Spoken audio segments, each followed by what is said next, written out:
Europe Matin. 8h13, le journal permanent sur Europe 1, Alban Le Prince. La tournée d'adieu d'Angela Merkel fait escale en Bourgogne, aujourd'hui à Beaune, au lieu de la viticulture française, où elle sera accueillie avec son mari par le couple Macron. Le président remettra à la chancelière les insignes de Grand Croix de la Légion d'honneur. Evergrande, qui traîne une ardoise estimée à 260 milliards d'euros, assure ce matin avoir remis les clés de plus de 57 000 biens à leurs propriétaires. Le promoteur immobilier chinois ultra endetté est suivi de très près face au risque de faillite. Au Népal, les secouristes décident ce matin de suspendre les opérations de recherche pendant 3 à 4 jours. Les 3 alpinistes français portés disparus vraisemblablement après une avalanche dans l'Himalaya sont toujours introuvables. Et puis la relance in extremis de Lille hier en Ligue des Champions. Le LOSC a battu Séville de buts à 1. Ce soir, le PSG affronte Leipzig en Allemagne. Coup d'envoi 21h sans Lionel Messi. Europe 1. 8h14 sur Europe 1. Bonjour Jean-Baptiste Djebbari. Bonjour à vous. Ministre délégué au transport. La France négocie en ce moment même avec le Royaume-Uni pour tenter de trouver une solution au contentieux sur les licences de pêche. Discussion jusqu'à jeudi au moins.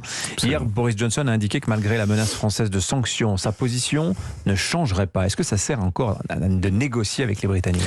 Bon, d'abord, il y a un sujet qui est simple. Il y a un accord qui a été signé entre l'Union européenne et le Royaume-Uni, notamment sur la pêche, qui prévoit que les pêcheurs français qui pêchaient habituellement dans les eaux britanniques, notamment autour de Jersey, puissent le faire. Et ça suppose que les Britanniques délivrent des licences de pêche. Ils disent 98% de licences délivrées. Au total, sur l'Union européenne, et nous, c'est à peu près 1 sur 2. Ouais. Donc on progresse. Il y a eu lundi, je crois, avant-hier, 49 licences en plus qui ont été délivrées. Et donc, il y a une négociation jusqu'à jeudi sur ces sujets et sur d'autres pour voir comment on peut avancer. La négociation est en cours et j'ai eu l'occasion de parler avec mon homologue britannique il y a 2 soirs. Je peux dire que l'état d'esprit est constructif sur le sujet. Les Britanniques ne sont-ils pas en train de nous endormir ? Quand on me dit, je lis jusqu'à jeudi au moins, on sent que ça risque de se prolonger. On voit qu'ils sont intraitables également, les Britanniques, sur le dossier des migrants à Calais. On a un négociateur retors face à nous. Non mais vous savez, la politique, la diplomatie, c'est la négociation et c'est l'exercice du rapport de force. Moi je le dis simplement et sans menace, mais les Britanniques ont beaucoup plus à perdre à ne pas appliquer l'accord du Brexit entre l'Union européenne et le Royaume-Uni que l'inverse. Sur les droits de douane, sur les accords commerciaux. Et d'ailleurs, je crois qu'ils sont extrêmement clairs sur le sujet. Donc il y a, nous dit-on, des engorgements administratifs sur l'octroi des licences. Il y a des pêcheurs qui doivent fournir des documents additionnels. Tout ceci est fait. Et je crois que chacun négocie de ce point de vue-là de bonne foi. Donc je propose d'arrêter de palabrer et d'avancer sur le fond. Bon, c'est pas du tout un appel aux sanctions, mais est-ce que la main de l'État va trembler au moment de sévir si les Britanniques maintiennent leur position ? Moi, je vous le dis, et ça c'est assez constant dans l'histoire des États et de la géopolitique. La géopolitique, c'est la négociation, la diplomatie et l'exercice du rapport de force. Pas l'annonce du rapport de force. Je pensais que c'était le multilatéralisme, le dialogue constant entre les uns et les autres, dans un joyeux aller-retour. C'est évidemment souhaitable. Et on voit bien d'ailleurs que sur beaucoup de sujets, le multilatéralisme est la solution. Le sujet du climat, personne n'y arrivera tout seul. Oui, donc, sauf que là, c'est se mettre d'accord à plusieurs. Oui, mais là, c'est bilatéral. La France, pardonnez-moi, mais la France, sur ce dossier de la pêche, comme sur d'autres, en appelle à l'Union européenne, et à chaque fois, la France se retrouve seule. C'est pas bilatéral, non. Sur l'affaire des sous-marins également, on l'a vu. Alors, l'affaire des sous-marins, c'était bilatéral. C'était un contrat signé entre la France et l'Australie. Sur le sujet de la pêche, c'est un accord entre l'Union européenne et le Royaume-Uni. Oui. Qui engage le Royaume-Uni pour l'ensemble de ses États membres. Et on se retrouve à discuter en tête-à-tête avec eux sur ce sujet européen. Parce qu'on est les plus concernés, parce qu'on a le plus de pêcheurs en volume qui pêchent dans les eaux anglaises, et parce qu'on est les voisins les plus proches. La géographie demeure en quelque sorte, même après le Brexit. Donc on va continuer de discuter avec eux de bonne foi et essayer d'avancer d'ici à jeudi. Bon. C'est la COP26 également, Jean-Baptiste Djebbari. Les transports, je donnais le chiffre tout à l'heure, il commence à être connu, c'est 33% de la consommation d'énergie, 30 à 40% des émissions de CO2. Je vois qu'il y a des estimations varient selon qu'on regarde l'ADEME ou d'autres instituts. Ouais. Et on voit que c'est 30 à 40% d'émissions CO2, 80% c'est la route, les camions, ce sont les voitures. Question très directe, Jean-Baptiste Djebbari. Est-ce qu'il faut se mettre en tête qu'à un moment, il faudra arrêter le transport routier, les voitures, les camions ? Ce qu'il faut se mettre en tête, c'est qu'on veut transformer la façon dont on roule. Et je prends un exemple, vous lisiez très bien les chiffres. On a un tiers des émissions en France qui sont dues au transport, et la moitié des émissions, ce sont les véhicules particuliers. Donc ce qu'il faut faire, c'est électrifier les transports, et électrifier les véhicules particuliers, qui produisent, qui émettent 4 fois moins de CO2 qu'un véhicule thermique. Et avec en plus un mix en France énergétique, une production d'énergie électrique, qui, comme vous le savez, est bas carbone avec le nucléaire et les renouvelables. Donc c'est ça qu'il faut faire, ça a commencé. On a aujourd'hui un parc d'environ 600 000 véhicules électrifiés. Ce sera 3 millions en 2025, donc ça va vite, 3 millions en 2025, 10 millions en 2030. Et pour que la transition se fasse bien, d'abord il faut qu'on produise des véhicules chez nous. Ça, c'est ce qu'on n'a pas su faire dans les dernières décennies. On a beaucoup, en général, délocalisé notre industrie, et singulièrement l'industrie automobile. Donc il faut produire chez nous. Il faut déployer des bornes partout. On a aujourd'hui plus de 750 000 bornes électriques.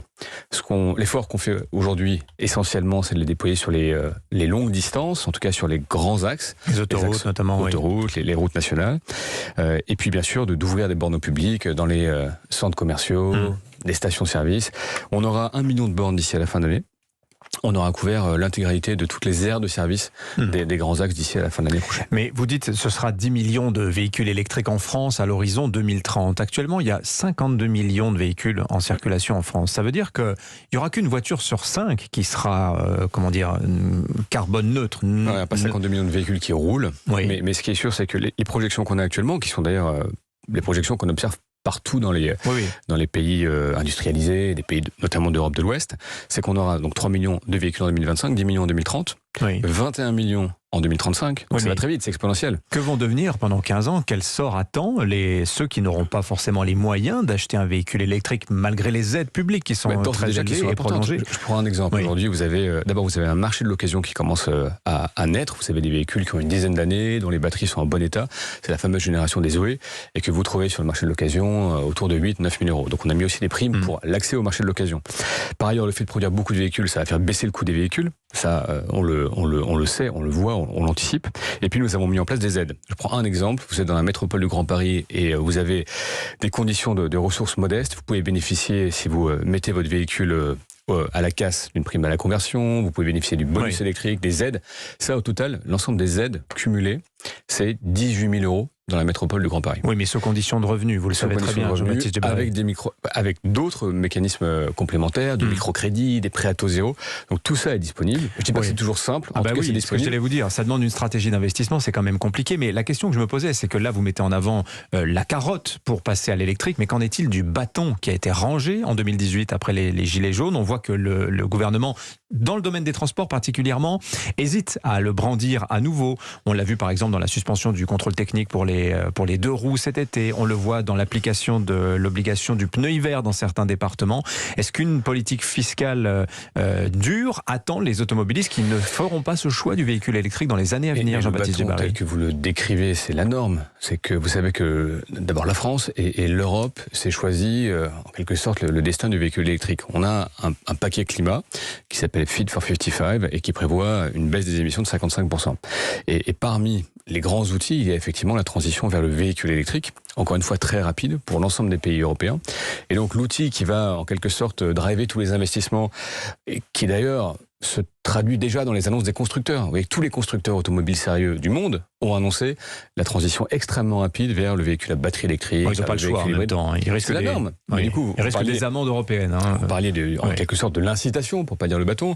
L'incitation, elle est extrêmement forte pour les constructeurs. Et il faut, et vous avez raison, que la transition se fasse de façon juste et adaptée. Et c'est évidemment tout l'argent que nous consacrons de manière inédite à la transition vers les véhicules électriques. Alors ce qui est intéressant quand on regarde aussi les chiffres des émissions carbone et notamment du transport, c'est qu'on observe que l'avion finalement est un petit émetteur comparé à la voiture. 2,5%, voilà. 3%. Mais alors pourquoi un tel acharnement sur l'avion ? Pourquoi interdire les liaisons en moins de 2h30 quand c'est possible à faire en train? Pourquoi cet avion bashing, Jean-Baptiste Djebbari? Est-ce que cette politique, vous dites que j'ai été poussé à la mener sous la pression de l'opinion publique et des ONG? Ou bien aujourd'hui, vous avez un doute? Non, je pense que d'abord la décarbonation, c'est pour tous les secteurs des transports. Il se trouve que dans l'aviation, il y a quelque chose qui nous différencie avec les autres secteurs, c'est qu'on a des acteurs d'envergure mondiale. On a Airbus, on a Safran pour les moteurs, on a Thales, on a Dassault. On a une grande compagnie nationale. On a une grande compagnie nationale. Donc en quelque sorte, pas nous tout seuls, mais nous avec quelques acteurs européens, on peut quasiment faire une différence à l'échelle du monde. Et donc engager la décarbonation pour avoir des kérosènes, en tout cas des carburants qui ne soient plus du kérosène et qui soient des carburants non fossiles, ça a un intérêt objectif aussi pour la filière française pour se recréer ou préserver des avantages comparatifs. Donc on fait ça. Mais c'est évident que, et je renvoie chacun à sa responsabilité. On a certaines ONG qui ont choisi de faire de l'avion bashing l'alpha et l'oméga de leur politique environnementale. Ce qui, sur le plan de la science, est effectivement erroné. Parce qu'il est devenu, cet avion, le symbole du progrès dont l'on devrait se repentir, quand même. Ça renvoie... Est-ce que vous dites vive l'avion, Jean-Baptiste Djebbari ? Moi, je dis d'abord vive la liberté. Les Français, comme les citoyens du monde, doivent pouvoir se déplacer. Moi, je pense que prendre l'avion, se déplacer d'une manière générale, ça participe aussi de la compréhension et de la pacification des peuples. Je suis absolument persuadé. Et je dis que le secteur de l'aviation, pour des intérêts objectifs environnementaux et industriels, est celui qu'on a intérêt à accompagner dans sa décarbonation. Mais je reconnais que les tenants de la décroissance et ceux qui ont fait de l'avion bashing encore une fois, l'alpha et l'oméga de leur politique, se trouvent détrompés par les faits, par la science. Air France, la compagnie Air France dont on a parlé, notre champion national. Bon, notons que ça va mieux. Le groupe a présenté ses résultats du 3e trimestre. On voit que ça repasse dans le vert et il y a un retour à la rentabilité espérée de la compagnie d'ici la fin de l'année. Ceci dit, Air France, comme d'autres compagnies, Corsair, Air Caraïbes, French Bee, ont uni leur voix la semaine dernière pour demander à une prolongation des aides déjà accordées. Elles ne sont pas tirées d'affaire. Que répond Jean-Baptiste Djebbari, le ministre des Transports, aux compagnies aériennes ce matin? Est-ce que vous allez les aider à nouveau? Bon, d'abord, à l'échelle du monde, on voit effectivement que les compagnies aériennes repartent. Ça repart plus vite, notamment en Afrique du Nord, sur les vols domestiques. Et on sait qu'avec la réouverture des États-Unis et du Canada à compter du 8 novembre, ça va être aussi là une bulle d'oxygène, en tout cas un redémarrage concret pour les compagnies aériennes françaises et européennes. Sur les aides, nous avons fait plusieurs choses. Il y a eu les dispositifs de droit commun, fameux prêts garantis par l'État, les prêts directs, notamment à Air France-KLM. La montée au capital aussi. La montée au capital. Nous avons fait des aides directes aux compagnies en fonction de leur spécificité et de leur situation spécifique.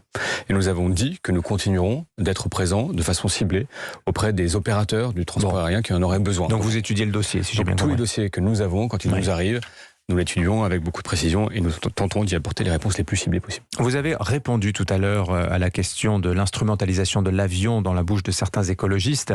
Il se trouve qu'on a à peu près le même sujet en symétrie sur le train. Le maire de Bordeaux, Pierre Urmic, estime urgent d'arrêter, je le cite, le projet insensé, je le cite, de la LGV Sud-Ouest Bordeaux-Toulouse, projet à 15 milliards d'euros. Il dit que ce sera 5000 hectares de terres agricoles et de forêts concernés par ce chantier. Il dit développons à la place les trains du quotidien. Faut-il remettre en question la LGV Bordeaux-Toulouse, Jean-Baptiste Djebbari? Bon, d'abord, ceux qui ont investi massivement sur le train du quotidien, c'est nous, depuis 2017. On a même fait une pause sur les grands projets, après l'ouverture de la LGV entre Paris et Bordeaux, pour mettre le paquet sur les trains du quotidien. Donc, de ce point de vue-là, le travail est fait. Ensuite, M. Urmic, comme d'autres maires écologistes, je constate qu'il n'aime pas le Tour de France, il n'aime pas les sapins de Noël, il n'aime pas le TGV, il n'aime pas autant de symboles qui sont des identités positive pour le peuple français. Donc ça pose déjà peut-être un sujet politique. Monsieur Urmic, il a bénéficié pour la LGV Paris-Bordeaux de financement de la part des Occitans. Puisqu'en fait, il y a toujours eu ce projet de prolonger la ligne Paris-Bordeaux. C'est-à-dire les Toulousains. Hein. Exactement, mais pour 280 millions d'euros. Donc d'abord, il y a eu une solidarité des Occitans dans l'idée que le projet Paris-Bordeaux se poursuivrait vers Toulouse. Donc il faut qu'il nous explique comment il a pu bénéficier d'argent d'autres et qu'aujourd'hui, il déclare cesser en quelque sorte l'esprit de solidarité qui prévalait jusqu'alors. Et puis par ailleurs, sur le fond des arguments, je ne vais pas rentrer en détail ici, mais sur le report modal, puisque l'argument principal, notamment de la maire de Poitiers et du maire de Bordeaux, c'est que quand on met en place une ligne à grande vitesse, il n'y a pas de report modal par rapport à l'avion. Or, c'est faux. On a mis en place en juillet 2017 la LGV entre Paris et Bordeaux. 60% des clients de l'avion se sont reportés sur le train pour faire Paris-Bordeaux. Donc sur tous ces sujets, ce qui est insensé, c'est l'incohérence de leur argumentation, en quelque sorte. Jean-Baptiste Djebbari, j'ai découvert que vous étiez une star sur TikTok. Vous avez 500 000 followers, beaucoup de jeunes qui a des 16-25 ans, hein, qui adorent vos vidéos. Il y a vraiment le ton qu'on peut retrouver sur TikTok. D'ailleurs, j'invite les auditeurs à les regarder. Vous êtes, le ministre des Jeunes également. On sait que Emmanuel Macron y est très sensible. On a vu hier la présentation de ce contrat d'engagement jeune. Moi, je pense vous êtes la voix du gouvernement auprès des jeunes? Non, moi, je pense que ce qui compte dans la politique, d'une manière générale, et dans la communication, c'est d'être sincère, c'est de communiquer comme on est. Elles sont drôles, vos vidéos, objectivement. Moi, je prends beaucoup de plaisir à les faire, en tout cas. Donc, tant mieux si elles sont drôles. Et tant on n'attend pas un ministre, ceci dit, dans ce type de vidéo, même si ça change, c'est interrupteur. Oui, moi, ce qui me satisfait, c'est que j'ai beaucoup de commentaires sur ces vidéos. J'ai beaucoup de gens qui découvrent, de jeunes, mais de gens, d'une manière générale, qui découvrent D'abord qu'il y a un ministre des Transports, que par ailleurs il travaille, qu'il a des politiques environnementales. J'ai beaucoup de commentaires là-dessus. Ça me fait très plaisir. J'ai même des gens qui me demandent quelles sont les études à faire pour devenir ministre. Donc je me dis que ça participe en quelque sorte aussi de montrer. Je ne suis pas du tout sûr. Par ailleurs, ce sont souvent des jeunes, des très jeunes qui ne votent pas. Mais est-ce que vous soutenez le droit de vote à 16 ans? C'est porté la proposition par un député de La République En Marche. Sincèrement, je n'ai pas encore forgé d'opinion sur le sujet. Oui. Je crois qu'aujourd'hui, on a un équilibre à 18 ans. Bon, c'est un sujet porté au débat. Moi, je n'ai pas de conviction particulière sur le sujet. Il faut poser la question à vos 500 000 followers, peut-être. C'est ça, peut-être. Merci Jean-Baptiste Djebbari. Le ministre délégué au transport était l'invité d'Europe Matin. Merci à vous, bonne journée.